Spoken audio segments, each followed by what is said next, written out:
바이든 미국 대통령과 기시다 일본 총리가 우리 시간으로 내일 새벽 정상회담을 갖습니다. 지난해 10월 취임한 기시다 총리가 백악관을 찾는 것도 처음인데요. 네, 미일 정상은 부상하는 중국의 위협과 함께 핵 문제를 포함한 북한의 도발 등 영내 현안을 집중적으로 논의할 것으로 보입니다. 오늘 이면우 세종연구소 부소장, 차두현 아산정책연구원 수석연구위원 두 분과 함께 자세한 내용들 알아보도록 하겠습니다. 어서 오시죠. 어서 오십시오. 네, 안녕하십니까. 네, 안녕하십니까. 네, 말씀드린 대로 미일 정상회담이 우리 시간으로 내일 새벽 열릴 예정인데 이 회담을 앞두고 두 나라 외교 국방장관이 먼저 만났습니다. 네. 이 자리에서 일본이 반격 능력을 갖추고 방위비를 2배 늘리기로 한 일본의 새로운 전략에 대해서 미국이 네네. 전폭적인 지지 입장을 밝혔는데 이 배경은 좀 어떻게 봐야겠습니까? 네, 90년대 이후에 사실은 그 미일 동맹에서 특히 일본의 역할이라는 것이 흔히 평화헌법이라고 얘기하죠. 네. 방어의 목적을 둔 방어 일변도의 전략에서 이제 지역의 유사 사태에 대응할 수 있는 쪽으로 이제 역할을 전환해 나간다고 했는데 네. 실적으로 군사적인 측면에서 이걸 충분히 뒷받침할 수 있느냐에 대해서는 좀 의문이 있었어요. 그러니까 이제 그 반격 능력 얘기가 나왔지만은 실질적인 공세 차단이라든가 그 다음에 저지를 넘어서서 실질적으로 상대방한테 타격까지를 가할 수 있는 이런 능력이 그 미국 입장에서는 그동안 절실했고요. 네. 이런 그 이 태세를 갖춰 나가겠다라는 그 이 방침을 얘기를 하니까 당연히 이제 환영의 뜻이 표명이 된 거죠. 예. 양국의 외교 또 국방장관끼리 만난 자리에서는 중국을 최대 전략적 도전이다 이렇게 규정을 했습니다. 예. 같은 맥락에서 미 국방부가 이제 일본 오키나와에 주둔하는 미 해병대를 기동력을 갖춘 해병 연안연대로 개편하겠다라고도 발표했는데 아무래도 타이완과 가까운 이 오키나와의 전력을 강화한다는 것 역시 좀 중국을 견제한 것이다라고 보면 되겠습니까? 예, 그렇다고 생각을 합니다. 좀 전에 우리 차 박사님도 얘기를 해주신 것처럼 이번 특히 이제 지난 12월 중순에 발표된 소위 말하는 안보 3문서라고 하는 것이 기본적으로 이제 중국을 최대 위험 요인이라고 얘기를 했고 바로 그런 차원에서 특히 이번에 나왔던 세 가지 문서라고 하는 것은 종전까지는 어떻게 보면 이제 그 오키나와 근처에 있는 센가쿠 열도, 일본으로서는 이제 가장 관심, 자기네들 안보와 관련해서는 가장 안보의 초점이라고 생각했던 센가쿠를 어떻게 보면 중점적으로 미국하고 얘기를 해왔었는데 이번 안보 문서에서는 센가쿠에 대한 얘기가 거의 없으면서 어떻게 보면 이제 기동력을 증강한다든지 뭐 이런 쪽에 이제 포커스가 맞춰졌습니다. 결국 그것은 대만 위기라고 하는 것을 은연중에 갖고 있는 것이고 그리고 그런 차원에서는 결국은 중국의 어떻게 보면 현상 변경이라고 하는 것에 대한 어떤 것들이 이제 배치돼 있는 것이 아니냐. 그리고 바로 그러한 것 때문에 안보 3문서 개정 이후에 이번에 개최된 2+2에서는 그런 것이 좀 더 실질적으로 가용할 수 있는, 활용할 수 있는 차원에서 지금 얘기한 해병 연안부대라고 하는 것으로 개편하겠다라고 하는 식의 얘기가 나온 것이 아닌가라고 생각이 듭니다. 네. 이게 좀 재미있는 포인트인데요. 이게 해병대 전체 전력 규모의 주일 해병대 전력 규모의 변화가 있는 건 아닙니다. 근데 미국이 지금 인도 태평양 지역에서 세 개의 해병 연안연대를 창설을 할 계획을 발표를 했었어요. 네. 이게 이제 마린 리터럴 레지먼트죠. 하나는 하와이에서 이미 창설이 됐고요. 지금 얘기가 나온 대로 오키나와에서 하나가 될 예정이고 이제 괌에 하나가 더 창설이 될 예정입니다. 이게 국내 언론에서 이제 이 기동부대로 변천한다고 하는데 해병대 자체가 원래 기동부대예요. 다만 활동의 형태가 과거에 우리가 해병대 그러면 생각나는 게 상륙작전 아니겠습니까? 이런 이 함선을 통한 상륙작전보다는 공중투하라든가 그러니까 신속 기동이 가능한 신속 기동부대로 이 재편에 중점을 두고 있다고 볼 수가 있고요. 지금 오키나와에서의 위치를 한번 보면요. 중국과 일본 간에 얘기가 되고 있는 이른바 조오도 이 센카쿠 열도뿐만 아니라 이 서사군도 그리고 이제 이 이른바 얘기한 동중국해 쪽이죠. 그리고 그 옆으로 가면 남중국해가 있고요. 네. 조금 더 이제 지금 남서쪽으로 가면 이제 대만이 나옵니다. 이 지역의 전부 특징이 작은 도서들을 중심으로 공방전이 벌어질 수 있는 지역이에요. 그러니까 소규모 도서에 대한 방어하고 그리고 투입 기능을 강화하겠다는 포석으로 생각이 됩니다. 네. 지금 말씀해 주셨습니다만 미국이 해병 연합연대를 배치하겠다라고 한 지역이 대만에서 워낙 가깝기 때문에 그동안 중국이 대만 문제와 관련해서는 굉장히 강경한 태세를 취하지 않고 그렇죠. 있지 않습니까? 그렇기 예. 때문에 미일 양국의 이번 발표를 놓고 중국에서는 강하게 반발할 가능성이 커 보이는데 좀 어떻게 전망을 하십니까? 예, 뭐 당연히 크게 반발을 할 거라고 생각을 하고 특히 어떻게 보면 대만과 관련해서는 이거는 그 제3국이 어떻게 보면 관여할 바가 아니라고 하는 것이 그거는 국내 문제이고 뭐 네. 하다는 얘기가 어떻게 보면 중국의 기본적인 입장이고 바로 그런 것 때문에 지난 당대회에서는 결국은 조만간이라고 그럴까 하여튼 그 대만 통일이라고 하는 것은 언제고든 꼭 실현해야 될 부분이라고 얘기를 했기 때문에 지금 중국을 대비해서 이러한 식의 인태 전략을 얘기를 하고 이러한 또 협력을 한다라고 하는 것에 대해서는 당연히 아마도 그리고 앞으로 어떤 식의 어떤 그 대비라고 그럴까 그들의 어떤 견제가 나올지는 좀 더 두고 봐야 되겠지만 하여튼 강력하게 나올 가능성은 있다고 생각을 합니다. 예, 정상회담을 앞둔 두 양국의 메시지들을 좀 살펴봤는데 일단 내일 새벽입니다. 조 바이든 미국 대통령과 기시다 후미오 일본 총리가 정상회담을 백악관에서 이제 열게 되는데 기시다 총리 취임 후 첫 미일 정상회담 그 의미도 좀 있을 것 같습니다. 어떻게 좀 보시는지. 무엇보다 그 미일 간의 안보 협력 관계의 강화 추세가 그대로 이어진다라는 메시지라고 볼 수가 있어요. 그러니까 그 아베 총리 이후에 그 스가 총리 그다음에 요 동안 진행되고 있던 전반적으로 협력의 추세가 강화되고 있었거든요. 그게 기시다 총리 하에서도 기시다 정부 하에서도 그대로 유지될 거라는 걸 상징적으로 보여주는 의미가 있고요. 두 번째가 이제 지난 한 2, 3년간 부쩍 강화되어 온 미중 간의 전략 경쟁 그리고 이 북한의 이 핵 및 미사일 위협 여기에 대한 대응 의지 자체를 한번 지금 보여준다라고 볼 수가 있겠죠. 네. 앞서 외교국방장관 회담에서도 일본의 반격 능력 보유 방침에 대해서 미국이 강력한 지지 입장을 밝혔기 때문에 정상회담에서도 그 같은 기조를 재확인할 텐데 아무래도 이번 회담에서는 반격 능력의 실제적인 운용을 위한 미국과의 협력이 좀 구체화되지 않겠습니까? 그렇기 때문에 어떤 방식으로 이것 좀 구체화될 것이냐 이 부분에도 관심이 쏠리는데 어떻게 좀 전망을 하십니까? 글쎄요. 구체적인 방안과 관련해서는 뭐 아직은 좀 알기는 좀 어렵습니다. 아마 또 여태까지 협력을 한다라고 하는 얘기는 지속적으로 돼 나왔기 때문에 어떻게 보면 95년 이후로 해서 지속적으로 어떻게 보면 이제 조금씩 변화하고 전개가 됐다고 말씀드릴 수가 있기 때문에 근데 이제 좀 더 구체화한다. 협력이라는 거 구체화한다는 차원에서 들어가면 역시 얘기해야 될 부분이 어떻게 보면 많을 거라고 생각이 들고 그러한 한 단면으로 해서 좀 전에 얘기 나왔었던 그런 그 해병 연안 부대라든지 내지는 지금 또 한 가지 더 추가돼서 얘기되는 게 요코다 쪽에 그 소형 양육정 부대라고 하는 것을 네. 그것도 뭐 규모는 그대로 하되 또 바꾼다 뭐 이런 식의 얘기처럼 근데 이제 한 가지 또 요번 2+2에서 좀 눈여겨볼 것 중에 하나는 그러니까 좀 전에 제가 말씀드렸던 아무래도 협력할 것이 많다는 차원에서 얘기될 것이 가이드라인이 요번에 발표가 안 됐습니다. 여태까지 이제 그 쭉 되었던 상황을 보면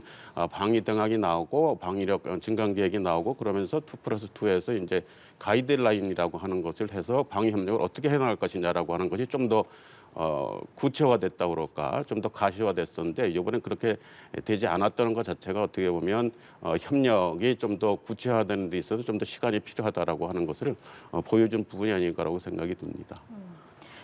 지금 미국과 사실상 전략적 이해관계를 우리나라와 일본이 같이 하고는 있습니다만 네네.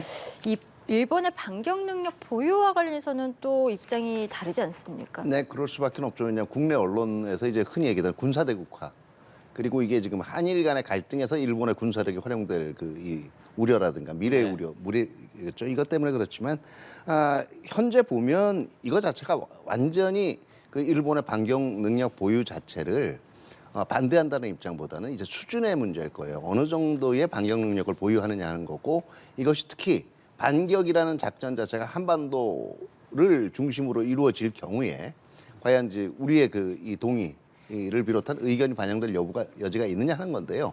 지금 현재까지 특히 작년 12월에 발표했던 일본의 그 새로운 그 방위 계획 그리고 미일 간에 논의되는 내용에서는 그렇게 아직 우리가 우려할 만한 수준은 아니라고 생각이 됩니다. 왜냐하면 그럼 일본이 지금 획득하겠다는 반격 장비들이요. 대부분 주력 장비로 쓰일 수 있는 것보다는 미국과의 그 작전에서 보조적으로 쓰일 수 있는 거예요. 다시 말해서 대부분이 일반 그 지대지 탄도 미사일에 비해서는 파괴력이 좀 떨어진다라고 얘기되는 이 항공기 투하 순항 미사일이나 그다음에 주로 이제 미국과의 합동 작전을 염두에 둔 무기 체계들이기 때문에 우리가 제일 많이 국내 언론도 좀 걱정하는 게 일본이 자기 독단적으로 이 능력을 활용을 해서 지역 내 분쟁을 촉발을 하거나 한반도 문제에 개입할 그 우려 아니겠습니까? 네. 지금 그 가능성은 적다고 봐야죠. 네. 미일 정상회담에서는 당연히 한미일 안보 협력에 대한 얘기도 오갈 수밖에 없는 상황 아니겠습니까? 그 내용에 예. 당연히 우리는 관심이 갈 수밖에 없는데 일본의 새로운 안보 전략이 여기에 반영될 가능성이 크기 때문에 구체적으로 어떤 내용들이 어떻게 논의될 것이냐 이 부분에 관심이 쏠리는데 어떻게 좀 전망을 하십니까? 일단은 제가 좀 보기에 지금 이제 일본이 특히 그 아까 말씀드렸던 안보 3문서를 제시를 하면서 중국을 가장 그러니까 최대 이제 위협이라고 얘기했지만 북한 역시도 제시를 하고 있고 그러면서도 한미일 3국 협력이라고 하는 부분은 북한에 좀 더 포커스가 맞춰져 있는 것처럼 그리고 네. 이제 이번에 2+2에서도 그렇고 그건 아마도 미일 정상회담에서도 결국은 이제 이어져서 될 것으로 생각을 합니다. 그건 달리 얘기를 하면 중국에 대한 대비는 미일 협력이라고 하는 차원에서 좀 더 진행이 된다라고 하는 부분을 우리가 좀 생각해 볼 수가 있겠고 북한과 관련해서 이제 한미일이라고 하는 차원에서의 얘기가 될 수 있지 않을까 생각이 들어서 네. 결국은 한미일 협력을 어떤 식으로 어떤 상황에서 그러니까 예를 들어서 우선적으로 중요한 것은 아마 또 정보 보호 협정이라고 그것에서 따른 어떤 그 한일 간의 내지는 한미일 간의 협력이라고 하는 부분이 되지 않을까 생각을 합니다. 일단은 뭐 정보라고 하는 것이 가장 중요한 부분이라고도 생각이 드니까요. 우선 그렇게 생각을 말씀드리겠습니다. 네. 북한이 한편 올해도 도발을 이어나갈 것이라는 전망이 계속해서 나오고 있는 상황인데 미국 백악관의 커트 캠벨 조정관이 네. 지난해 대북 정책에 있어서 한미가 대단히 노력을 했지만 많은 전략들이 북한으로부터 무시당했다 이런 얘기를 했습니다. 네네. 그러면서 북한이 대화에 나설 신호가 보이지 않는다 이렇게 전망을 했는데 뭐 네. 여기에 좀 동의를 하십니까? 근데 실적으로 이 바이든 행정부 들어선 이후에도 미국이 실무 차원에서의 대화 재개에 대해서는 그 뭐 10여 차례에 걸쳐서 제의를 한 걸로 알려져 있고요. 알려진 것만 그렇습니다. 네. 여기에 대해서 북한이 계속적으로 거부하는 반응을 보여왔고요. 무엇보다 지금 이 북한이 탄도미사일이라든가 아니면은 이제 방사포 도발을 한 게 2021년에는 8차례였어요. 근데 금년에 벌써 지금 거의 한 그 30차례 이상이거든요. 4배 정도로 급격히 늘었습니다. 그리고 이제 작년 말에 했던 북한 그 중앙위 전원회의에서 핵탄두수를 기하급수적으로 늘려나가겠다라고 얘기를 했고요. 그러니까 지금 결과적으로 대화를 통한 비핵화에는 응하지 않겠다라는 의지를 분명히 했기 때문에 아마 캠벨 조정관 그 입장에서 이런 평가가 나온 거고요. 결국 그러려면 북한의 입장을 바꾸기 위해서 뭐 북한 측 용어로는 셈법이죠. 북한이 이제 계산법을 바꿔야 된다라고 미국은 판단하는 건데 그러기 위해서는 이게 개별적인 노력보다는 한국과 미국 그리고 미국과 일본 네. 이 노력들이 결합된 이제 협력이 필요하다라고 보는 거겠죠. 예, 윤석열 대통령은 북한이 만약에 도발 수위를 더더욱 높여간다면 자체 핵무장도 가능하다라는 언급을 하지 않았습니까? 네. 이에 대해서 미국 백악관에서는 한반도의 비핵화에 대한 바이든 대통령의 약속은 변함이 없다. 한미가 나아가는 방향은 확장, 억제, 확대다라는 점을 또다시 강조를 했습니다. 좀 어떤 예. 의미라고 해석을 하면 되겠습니까?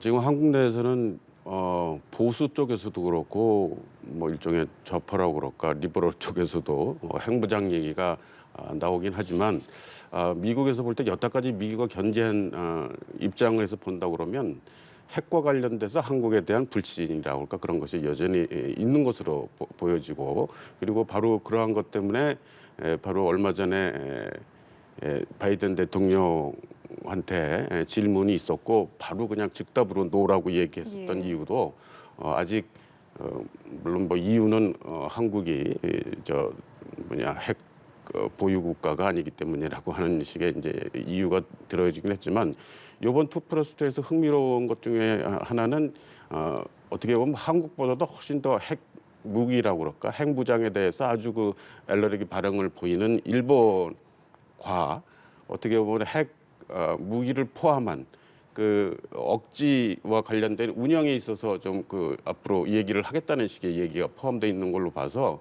그것은 결국 가장 중요한 것 중에 하나는 신뢰와 연관돼서 지금 단계가 어떻게 되느냐. 그리고 지금 뭐 어떻게 보면 한국 내에서는 너무도 많이 핵무장이면 모든 게 다 북한의 위협이든 아니면 한국의 안보든 다 보장될 것처럼 얘기를 하는 건데 하고 있다고 생각이 드는데 그런 부분은 아니고 바로 그런 측면에서는 아주 미국은 첨예하게 이 민감한 문제라는 것을 알고 있는 차원에서 얘기된 부분이 아닐까라고 생각을 합니다.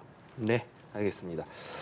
마지막으로 윤석열 대통령이 북핵 위협에 대한 한미의 공동 대응과 관련해 AP통신과의 인터뷰에서 미국의 핵자산에 대한 공동 기획, 공동 실행을 논의하고 있다 이렇게 밝혔습니다. 네네. 이게 구체적으로 어떤 내용인지 좀 주목받고 있는데 네네. 어떤 부분인지 좀 설명해 주시면요. 지금 앞에 이제 나온 논의하고 연관을 해서 말씀을 드릴게요. 네, 지금 미국이 얘기하는 확장 억제라는 거, 그 부분들 다시 말해서 이제 이 한국에 대해서 어떤 핵 위협이 가해질 경우에 이거를 미국이 그 핵무기까지를 포함한 다양한 수단을 이용해서 마치 미국에 대한 위협인 것처럼 대응하겠다라는 겁니다.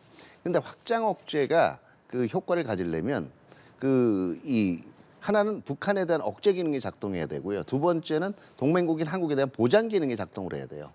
근데 이제 엄밀하게 하면 한국 쪽에서 이 북한 핵 능력이 계속 늘어나니까 지금 안심을 못 하는 거죠, 우리는.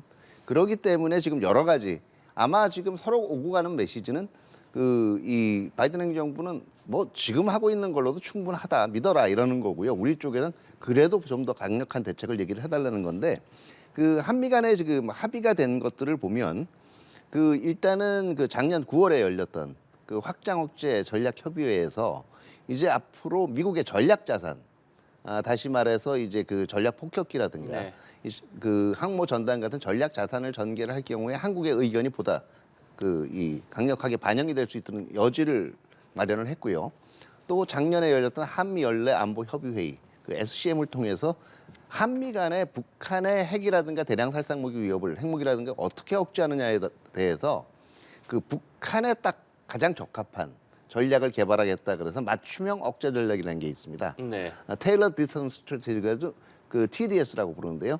요게 그 기존에 북한 핵 능력이 증가되기 이전에 만들어졌던 거기 때문에 이걸 조금 더 구체화해서 좀 믿음을 줄 수 있도록 만들겠다라고 합의를 한 게 이게 이제 올 한 해 해서 올 이 SCM 때 보고하기로 돼 있고요.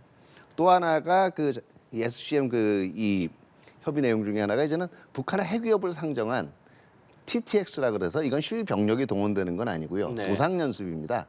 이 도상 연습을 지금 실시하기로 이 협의가 돼 있는 거거든요. 이걸 바탕으로 해서 아마 지금 우리 쪽에서 계속 보내는 사인은 이것보다 조금 더 한 단계 더 나아간 네. 이제 조치들을 합의를 했으면 좋겠다라는 거고요. 이게 지금 아마 미국의 입장에서는 한국에 대한 그 불신이라기보다는 이거를 잘못 이제 지금 이 조치를 취하게 되면 미국이 가장 지금 우려하고 있는 게 국제적인 비확산 체제가 무너지는 거예요. 네.